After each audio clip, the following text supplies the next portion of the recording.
Welcome to Coach2Scale, how modern leaders build coaching cultures. I'm your host, Matt Benelli. Join me as we build a community of like-minded professionals who share the belief that effective coaching improves the performance of every team member. Our mission is to help leaders become better coaches. The Coach2Scale podcast is sponsored by Coach'em, the world's first AI coaching execution platform that leverages evidence-based coaching to increase quota attainment. And with that, let's get started. All right, I'm excited to have this conversation with today's guest. As you'll see, he's uber committed to coaching and developing his people and has a phenomenal track record of doing just that. He spent his entire career in B2B technology sales. He's the VP of sales currently at RocketRez. Sean Harvey, welcome to the show. Hey, Matt. Thanks for having me. You got it, man.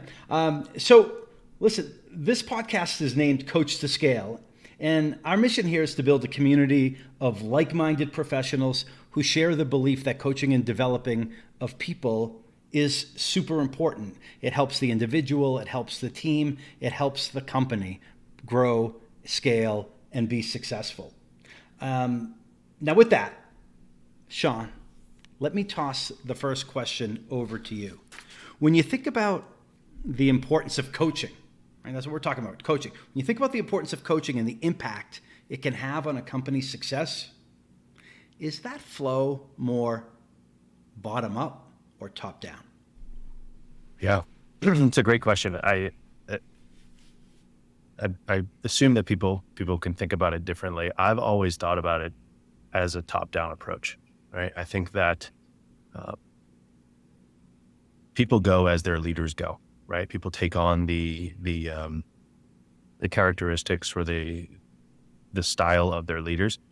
And for me, it's always worked best if it was something that we built in as part of our culture. It's who we are as a company. It's who we are as an executive team. It's what we believe in.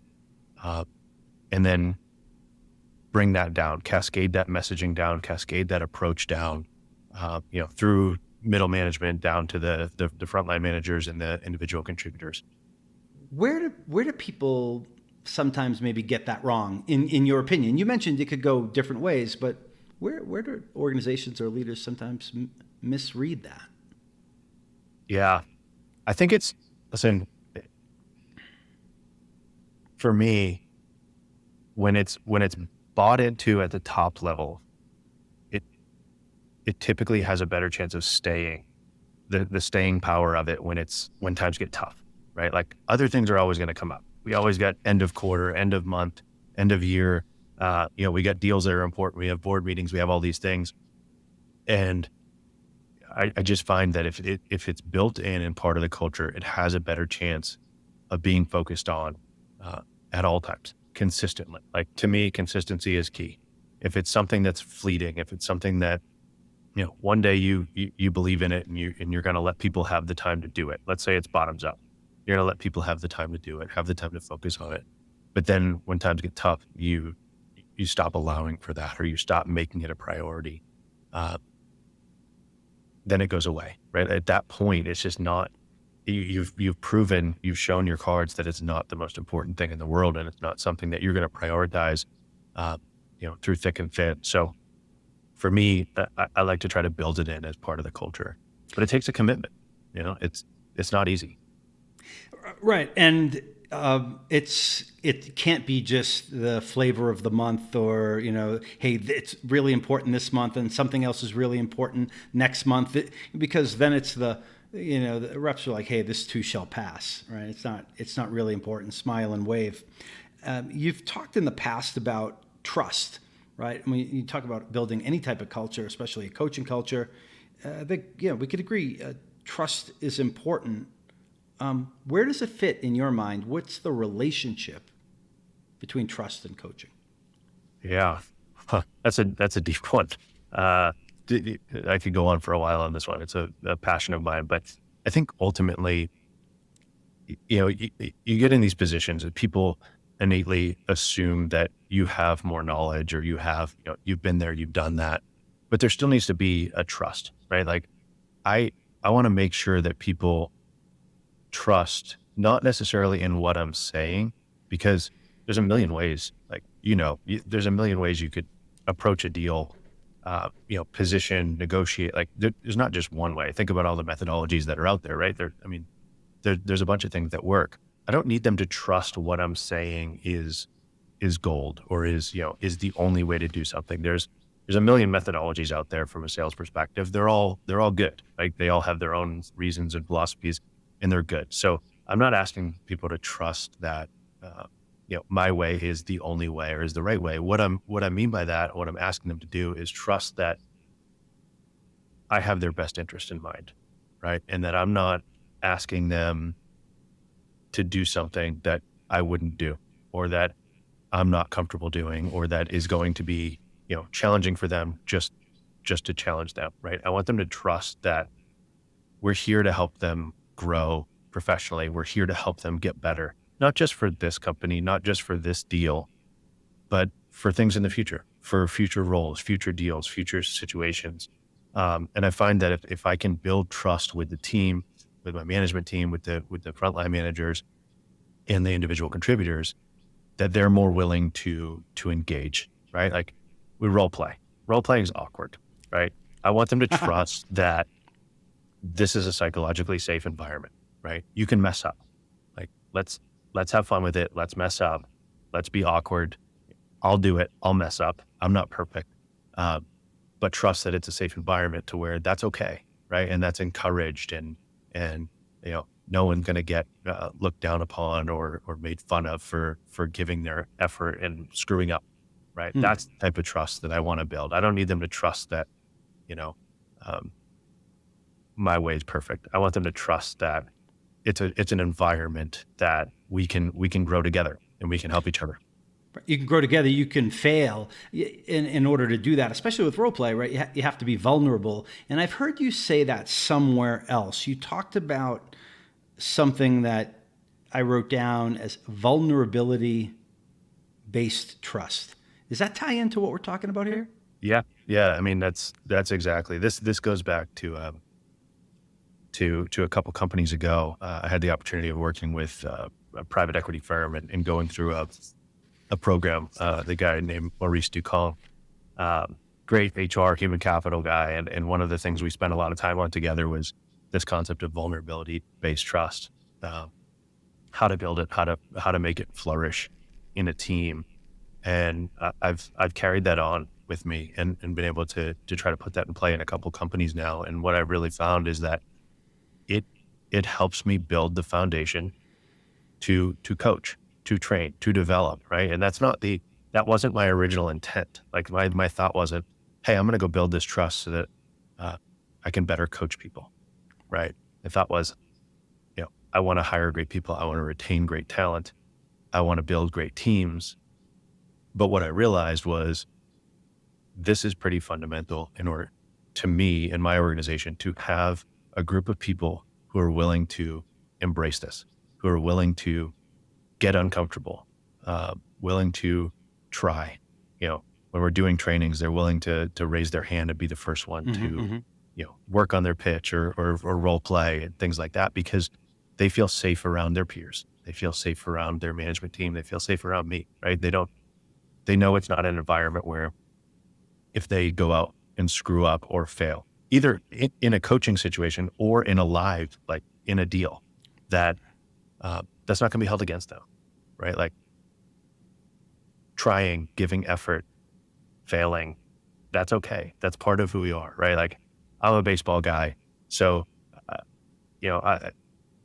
you fail 7 out of 10 times when you're at the plate and you go to the Hall of Fame. Hall of Famer. Yeah. Right. Yeah. And I see sales as the same way. Like no one has 100% close rate over the course of their career.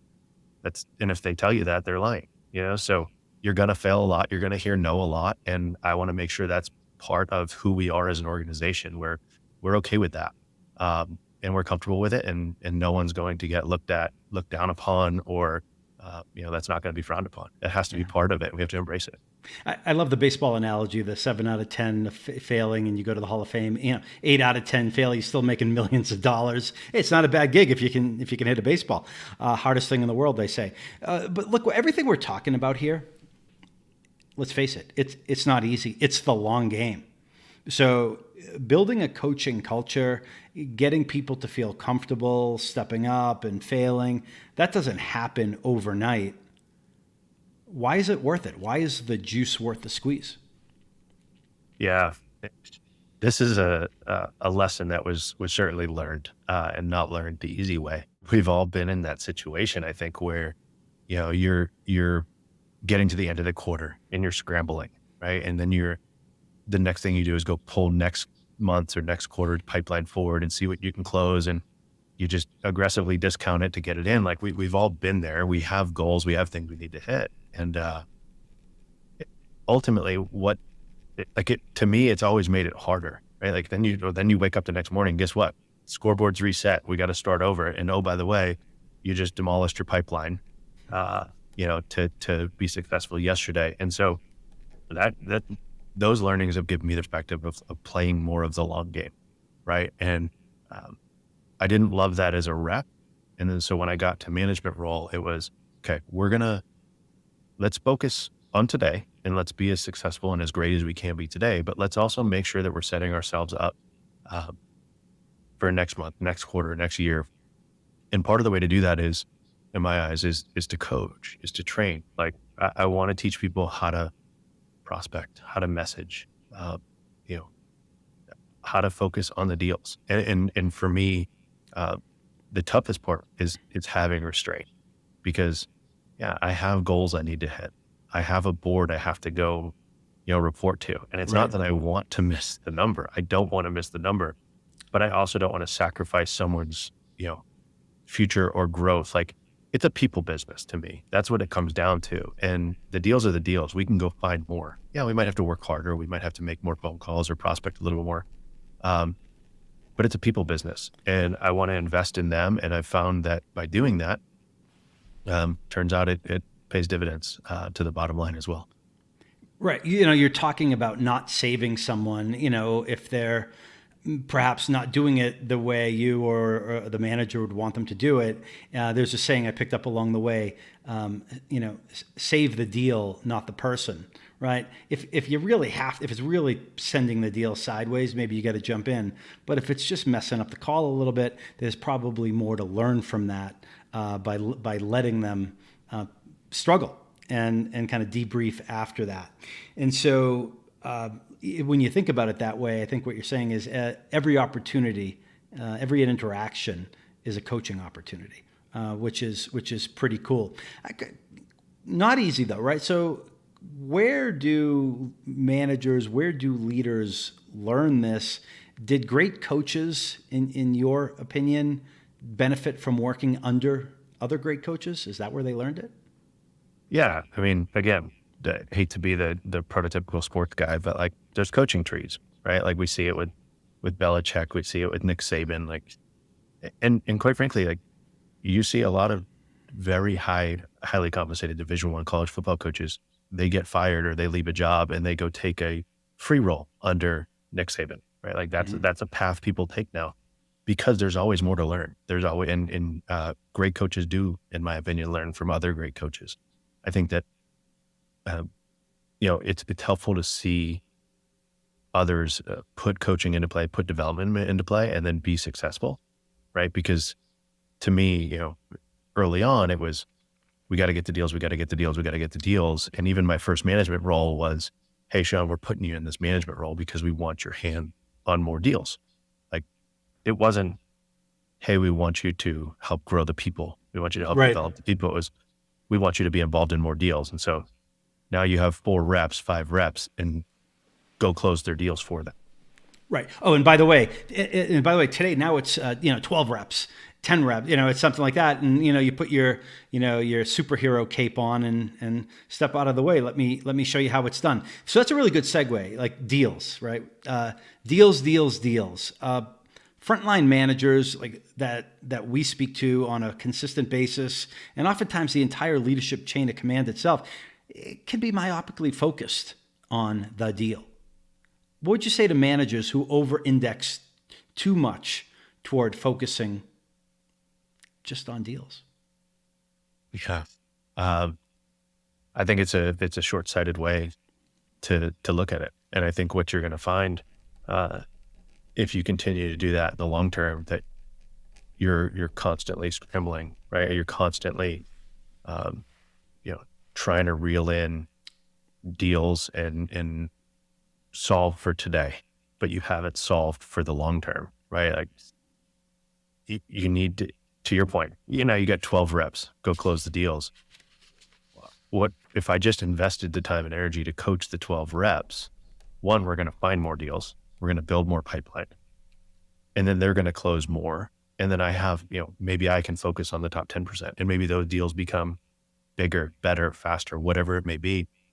I just think that you're constantly chasing your tail, and you're constantly going to, be behind the 8 ball and stressed. And you're going to have, certainly, I'm not saying you're going to fail. Like, you're going to have big quarters, you're going to have big years and make a ton of money. But then the next year might be down. Like, you get a lot of these peaks and valleys, I feel like, instead of the consistent flow. Okay. And speaking with a lot of C-level executives, board members, investment firms these days, it's all about predictability, right? It's all about reducing that volatility, the roller coaster ride that is our business in sales. But, the pressure is real. The struggle is real, as they say. A lot of frontline managers will say, my CRO, all they care about is the deal. And you talk to some senior leaders and they'll say, all the board cares about is the deals. All the CEO cares about is the deals. That may or may not be true, but what's you've been in the C-suite, you've been in these board meetings. Is that all they care about? No, again, it's an easy way to look at it. I think it's a little bit of a cop-out, but what I wrote down while you said predictability, I think the bigger thing nowadays, especially with the economic climate we've been in, from a fundraising perspective, from a capital injection perspective over the last couple of years, it's predictability is important, but I think scalability is probably the word I would go to first. And I think for years, especially on the venture capital side of the world, we've confused what scalability means. Like, it just became a buzzword. And, it's like, you hear a lot of people say, hey, I scaled the business from 20 reps to 120 reps. That's not scale. Like, in my opinion, that's just spend. Like, you spent a lot more money, you brought in a lot of people. What I want to know is that because productivity goes down, right? So the number of reps is there, but the productivity per that rep is not the same. Correct. Is that what you mean? Yeah, Okay. exactly. And the only way to get more revenue or get more money is to add more people, right? And so your gross margins potentially change, like your operating expenses certainly change. And so to me, what scalability needs to be is, tell me how you went from 20 reps to 50 reps and increased revenue by 10 million. That's great. What I'd really like to see is you go from 20 reps to 20 reps and still increase the revenue by 10 million. Like, how do you do more with less? And you're seeing it shift a little bit, especially since, like, again, the fundraising landscape has changed a little bit. I think private equity is becoming more and more of a power player.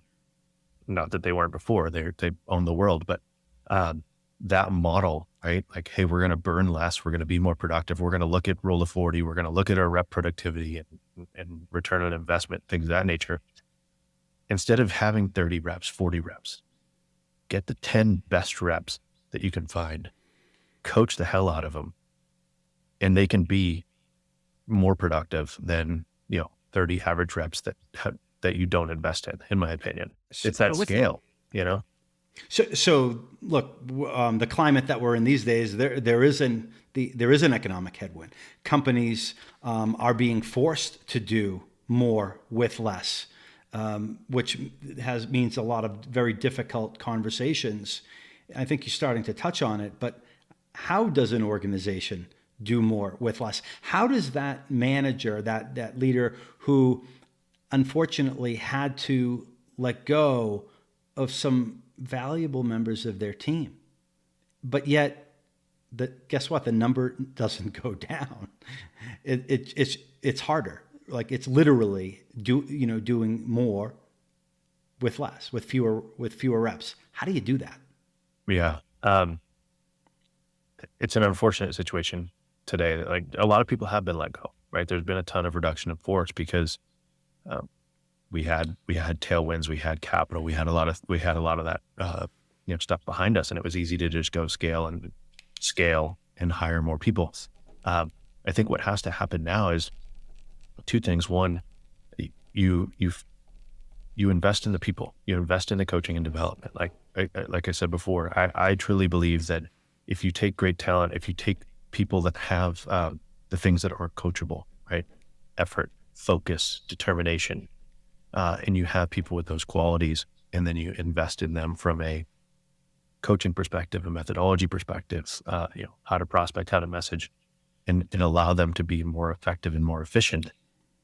One, you're probably going to see more consistent and long-term results. Two, I think you'll see better retention, right? Because whether we like to believe it or not, people who feel that they're in a safe space where they're being invested in, they're being taught, they're being coached, that's what they yearn for. Like that's what they want. And so they'll stick around even when other opportunities maybe come up. So I think that's a secondary benefit. And then, third, I think the more knowledge and skills that you've injected or invested in your people, the deals are probably going to be better, right? Like you're going to find better deals, bigger deals. They're going to close quicker. You're going to have them for, contract values that are much higher. And those type of things really change the trajectory or investability of a business, right? If you can increase your gross margins, increase your contract value, the average terms of the contract, like these are things that make businesses attractive. And then, you can go get that investment because you're going to look better than the other option. There's so many things that make it worth it. Higher quality revenue means a lot to potential investors. Great. Well, listen, let's pivot a little bit. This is great stuff. Let's segue and learn a little bit more about you, Sean Harvey. You talk a lot about the importance of building leadership teams that are committed to coaching and developing people and learning from each other, right? I took that as a direct quote. I pulled that somewhere doing my research. Committed to coaching, developing people, and learning from each other. Can you talk about your career journey, where you started, kind of where you went along the way, and its influence on your value system and what you learned? Yeah, absolutely. So just started my career at Oracle, and it was, after grad school was it was an eye-opening experience. Walked into a room on day one with 12 other people, and the first 2 weeks were just coaching. And it wasn't product coaching. It wasn't, training on what a database is, because I still don't know what it is. It was all coaching, sales coaching.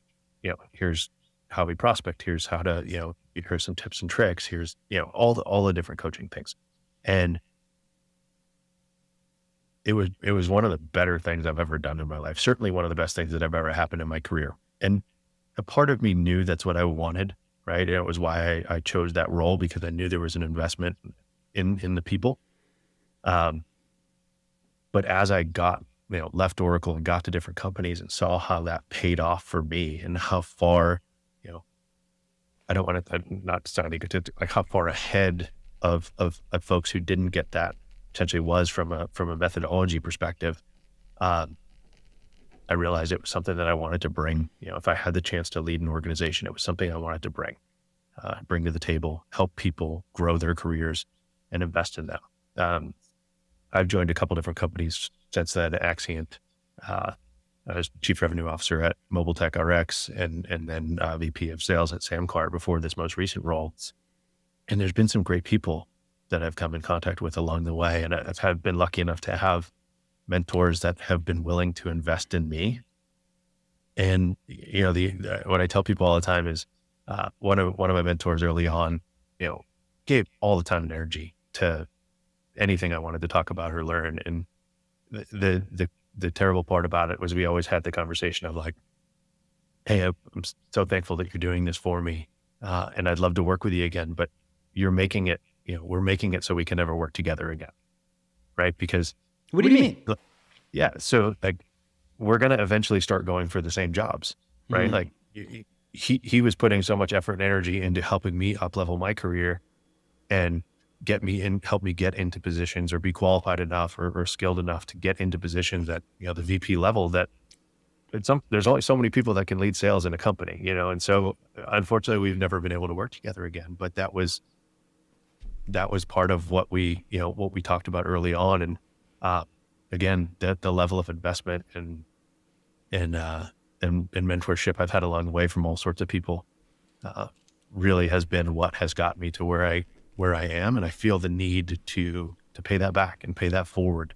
Not only in the professional world of like, hey, this is how I'm going to coach and train my people and build a team, build a culture around it. But even outside of that, like how can I help, others become better and use some of these skills and hopefully bring this into their organizations and help them and their people.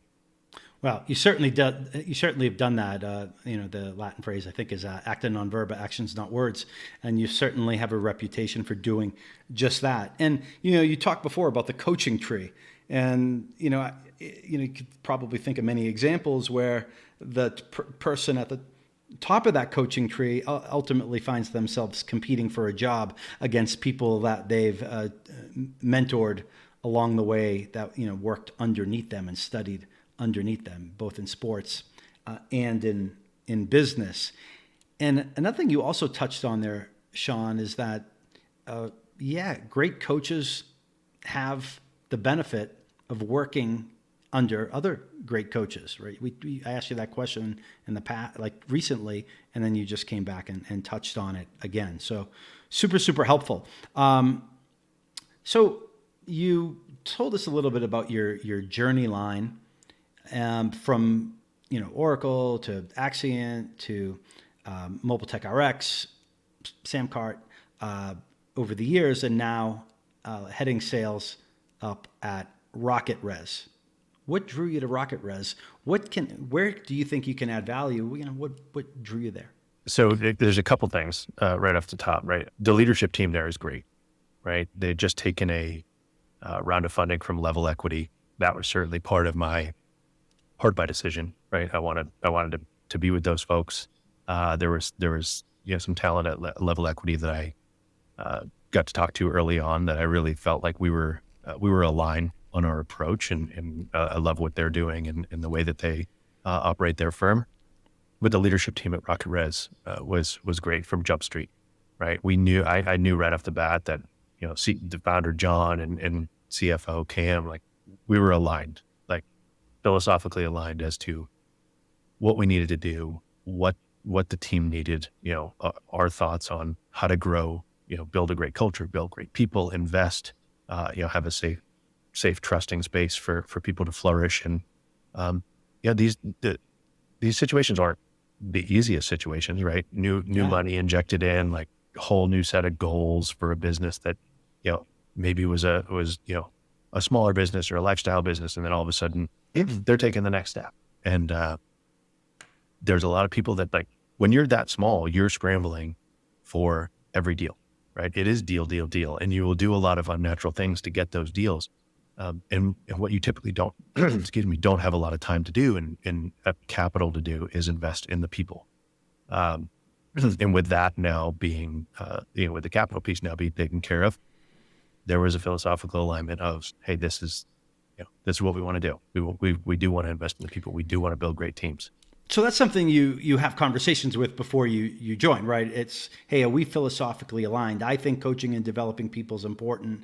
Do you? Like, you basically, felt them out for that. Yeah, for sure. I mean, listen, I don't, I love adapting. I love changing. I love learning new things and developing myself. But this is one of those areas that I feel passionate about enough to where, if it doesn't fit with the culture and the style of the organization, I don't want to fight against them. Right. And it's not that it's wrong. Like, everyone, they have their own, might have their own opinion on how they like to do things. That's okay. It's not wrong. But it might just not be a great alignment for me. And so, I feel it out early on because I want to make sure that the things that I can bring to the table and my approach to building a sales team, scaling a sales team, growing a business and a revenue department is in alignment with what they want. That I feel like that's how it works best. Yeah. And so RocketRez, not just a cool name, but you've talked a lot about the great people that are there, and the culture that you're going to continue to build upon. But what does RocketRez do? Who are your ideal clients? Yeah. First of all, I'll touch on the name. It's awesome. There's nothing better. Every software company in the world calls themselves a rocket ship. Not every company can have a rocket ship as their logo. So we're good there. It's an interesting vertical that we play in. We're an all-in-one ticketing platform for tours and attractions, really. So think about zoos, aquariums, immersive experiences, museums, right? These boat tours, ferries, things of that nature. Mm-hmm. That's really the industry we play well in. So I'm in Park City, Utah. I go to, let's say, a museum down in Old Town. Like, what could that museum be doing that could leverage RocketRez? Help us understand that. Yeah. So first of all, you buy a ticket to this museum, either online or in person, maybe a kiosk, maybe a ticket booth. That could be RocketRez, right? That ticketing platform, that experience, not only just buying the ticket, but maybe you buy, maybe there's an upsell on it, right? When you go in and buy the ticket and then you buy the show. Hey, I want to watch the show on X, Y, or Z at 2:30. So all of that can be handled by RocketRez. And then you're there, and maybe there's food and beverage. Right? Maybe there's a cafe. We certainly handle that. Gift shop, right? Like the retail side of it. Maybe you're buying a T-shirt or something for your kids. That side of it can be handled by RocketRez, the retail transactions, as well as the inventory management. That's all, okay. All in one. It's powerful. It does a lot, and it for these museums, these tours, these attractions, can really handle almost everything they need from a business perspective. Excellent. Yeah, cool. And no shortage of potential clients across the fruited plain. Pivoting a little bit back, we've been talking about coaching for a good time here. Can you hinted at it, but can you tell us about a time where you benefited from really good coaching in your mind? Yeah. I'll give you a little bit of a kind of an on the job one that comes to mind. We were constantly coaching and training in certain points and times in my career. And one stands out, right? Like we're a Sandler shop at Axient. We were constantly, it was constantly being reinforced, right? I remember vividly, we'd walk into our Monday morning sales meeting, and the VP at the time would first slide in the slide deck was a Sandler rules, right? And we talk about it, we role play it, do the whole 9 yards. But there were still certain points where I wasn't fully bought into using it, right? And then the negative reverse is one of them, right? And there was a time when I don't know that I was fully bought into the idea of I'm financially independent and I don't need the business.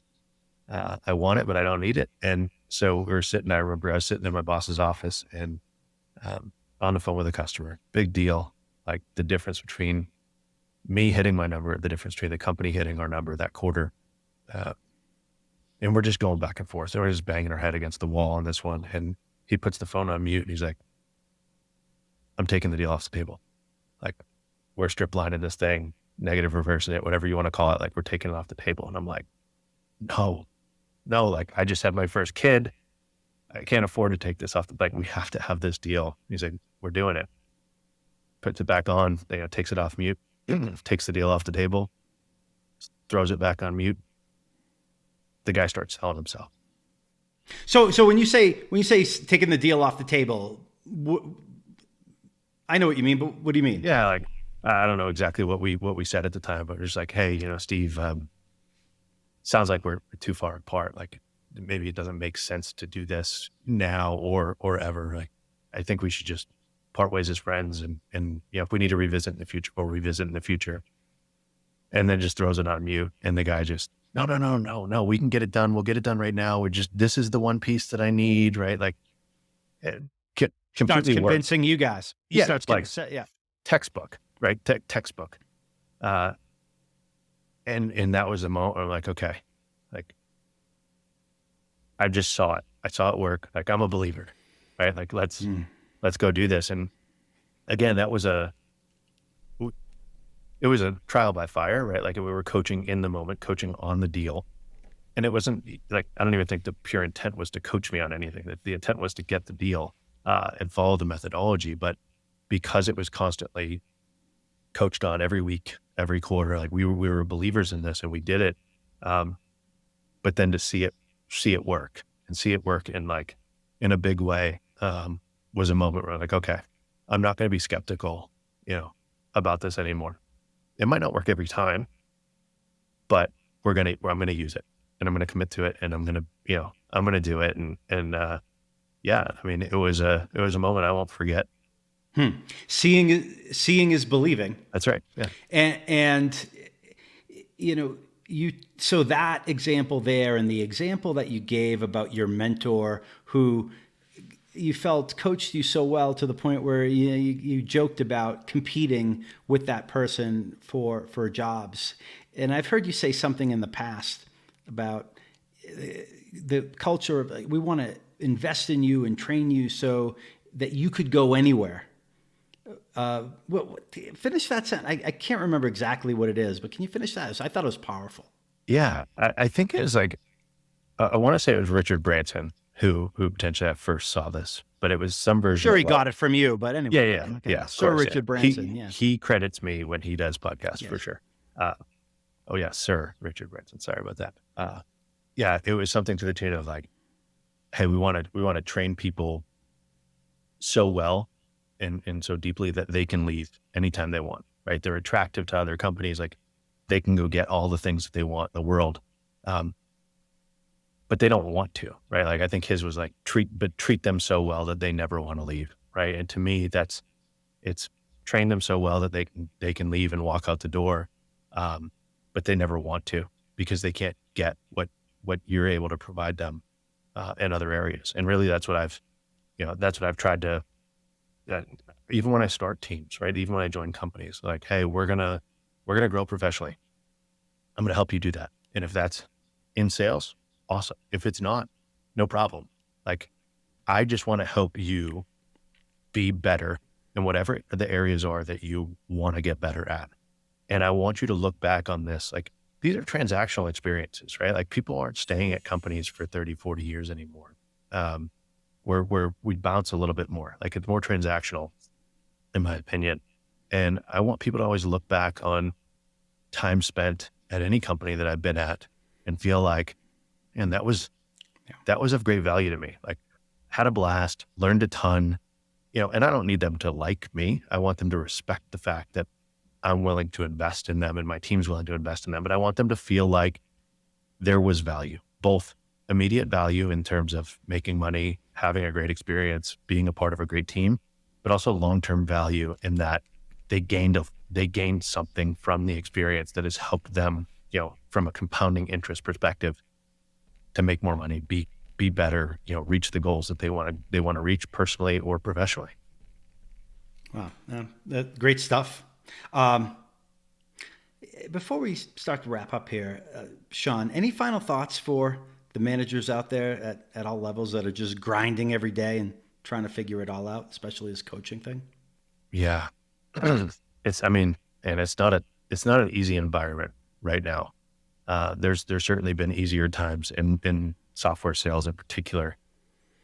So my advice is don't sacrifice the future for the now, right? Like understand what the long game is. Be willing to invest in people, in process, in coaching, in development, right? Like we so often think, as we talked about before, about the deal, like got to get this deal. We got to hit this number. There's so many other factors that investors care about, boards care about. We get so wrapped up from a sales perspective that we got to get this deal and we got to hit this number. There's other great things that you can be doing, either right now to make the company more attractive, to make the financials better, whatever it may be, or in the future. And I think that the biggest piece of advice is just don't get so focused on the now that you sacrifice the future to be successful today. Invest in your people, coach them, develop them. Like it will make your life one, more fulfilling to see people grow and develop and do great things, and then two, it'll provide a more consistent experience for you as a sales manager, as a leader. Less peaks and valley, right? Less crazy ends of the quarter where you're just so stressed that you can't even sit down. You're just pacing back and forth across your office. Like it provides a more consistent and better experience for everyone. Excellent. Well, Sean, listen, learned so much today. We talked about things like vulnerability-based coaching. We talked about things like, pivoting. Is it predictability, or scalability? And then, the kind of the last thing we've been talking about is the notion of investing in people and developing so much that they could go anywhere, but that they don't want to. Powerful stuff. I would imagine, based on what we talked about, there's companies, there's people working at companies that say, hey, that RocketRez thing sounds really cool. I want to learn more about RocketRez. Or, hey, I want to work for this person, Sean Harvey. How do people get in touch with you? Yeah. So first of all, obviously on LinkedIn, you can find me on there. Our website, pretty straightforward, RocketRez, RocketRez, all one word, .com. And then if you want to contact me directly, it's just sean.harvey@rocketrez.com. All right. Sean, we're going to leave it right there. Thank you. Really enjoyed the conversation today. Awesome. Thanks for having me, Matt. All right. And thank you all out there for listening. If you learned something today or you laughed a little bit, tell someone about the podcast, Coach2Scale. Again, Sean, really, sincerely, thank you. It's been my pleasure to host this conversation on behalf of Coach2Scale. See you next time. And until then, coach them if you want to keep them. We hope you've enjoyed this episode of Coach2Scale, How Modern Leaders Build Coaching Cultures. For show notes and other episodes, visit us at coachem.io. That's COACHEM.io. And follow us on Twitter at CoachemNow. See you all next week. Thanks for joining. And remember, coach them if you want to keep them.